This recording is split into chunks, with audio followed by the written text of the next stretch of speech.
Buen día a todos. Esta es una actividad para el curso Pensamiento Sistémico y Disrupción para el Desarrollo Organizacional de la Maestría en Administración de Organizaciones de la Universidad Nacional Abierta y a Distancia, desarrollada por la estudiante Diana Milena Roballo Pachón y dirigida por el doctor Juan Vega. El concepto de la metáfora. Morgan plantea el entendimiento de situaciones abstractas mediante metáforas y analogías para facilitar la comprensión de aspectos importantes que puedan ser relacionados fácilmente. Para Morgan, existen varias metáforas en el estudio de la organización como son las organizaciones como máquina, las organizaciones como organismos, las organizaciones como cerebro, las organizaciones como cultura, las organizaciones como sistema político, las organizaciones como cárceles psíquicas y las organizaciones como flujo de cambio. Para la presente actividad desarrollaremos la metáfora las organizaciones como organismos. Esta metáfora pretende entender las organizaciones a través de un proceso analógico con las especies de la naturaleza, en la cual los seres nacen, crecen, se desarrollan y mueren, interactuando con semejantes y adaptándose al patrón de evolución. Se concibe la organización como un ser vivo, capaz de adaptarse al medio, un ser en constante evolución que a su vez interactúa con los semejantes en el entorno. La metáfora que desarrollaremos es el árbol como organización, por lo que recordaremos qué es un árbol, para qué sirve y cómo es su proceso de evolución. Un árbol es un símbolo perdurable y poderoso de la vida. Son diferentes a las otras plantas por sus troncos. Un tronco sale de la tierra y se divide en una serie de ramas. El árbol evolucionó porque algunas plantas necesitaban un tronco que las sostuviera para crecer lo suficiente y alcanzar la luz del sol. Los árboles cumplen muchas funciones en los bosques, proporcionan un hábitat a muchos tipos de organismos, realizan la fotosíntesis brindando oxígeno al ambiente y son una fuente de energía al ecosistema. La organización es un sistema cuya estructura está diseñada para que los recursos humanos, financieros, físicos, de información y otros, de forma coordinada, ordenada y regulada por un conjunto de normas, logren determinado fin, la producción de bienes o servicios a los clientes finales.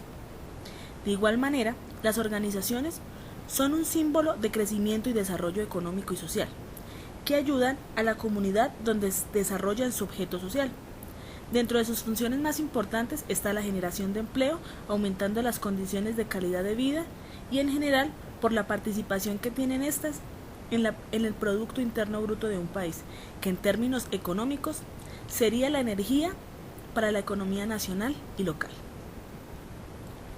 El árbol nace de una semilla, la organización de una idea o de una necesidad. Para que esta semilla se convierta en un arbusto, necesita nutrientes, agua y luz, entre otros.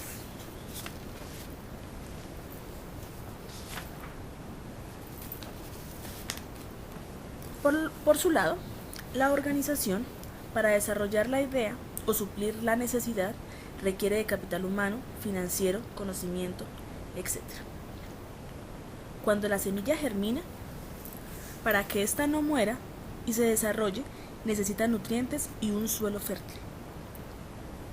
De mismo modo sucede con las organizaciones.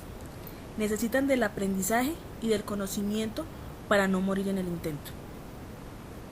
Sin conocimiento no hay supervivencia y, por supuesto, no existe un crecimiento empresarial.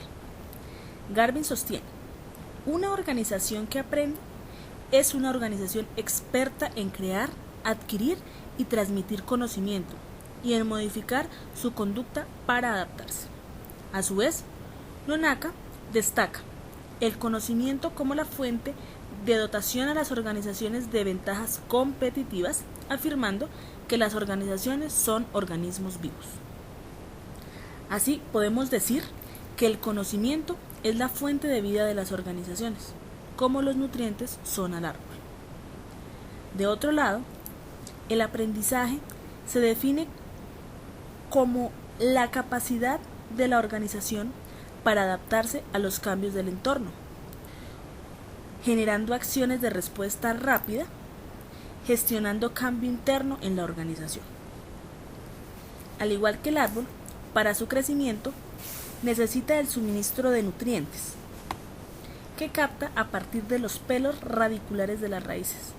La cuestión es que para consumir mayor cantidad de nutrientes debe tenerse en cuenta la fertilidad del suelo donde está el árbol. En el caso de la organización, ¿qué es la fertilidad del suelo? Es la capacidad de autosuministrar los conocimientos que necesita la organización en un momento determinado, teniendo en cuenta sus oportunidades, sus fortalezas, sus debilidades, entre otras. Las similitudes entre el suelo fértil y el aprendizaje organizacional son: cuando hablamos del suelo, hablamos de tipo de cultivo, en la organización de estrategia. En el suelo, la climatología. En la organización, el entorno. En el suelo, hablamos de las prácticas culturales con las que se maneja el suelo. En la organización, la cultura organizacional. Cuando hablamos de suelo, hablamos de textura del suelo. Cuando hablamos de organización, estructura organizacional. Al hablar de organización, se piensa en productos y servicios. En el caso del árbol, estos son los frutos. Así, para que se den frutos, debe darse un proceso. Igualmente pasa con las organizaciones. Espero la metáfora haya sido totalmente entendida. Feliz día para todos.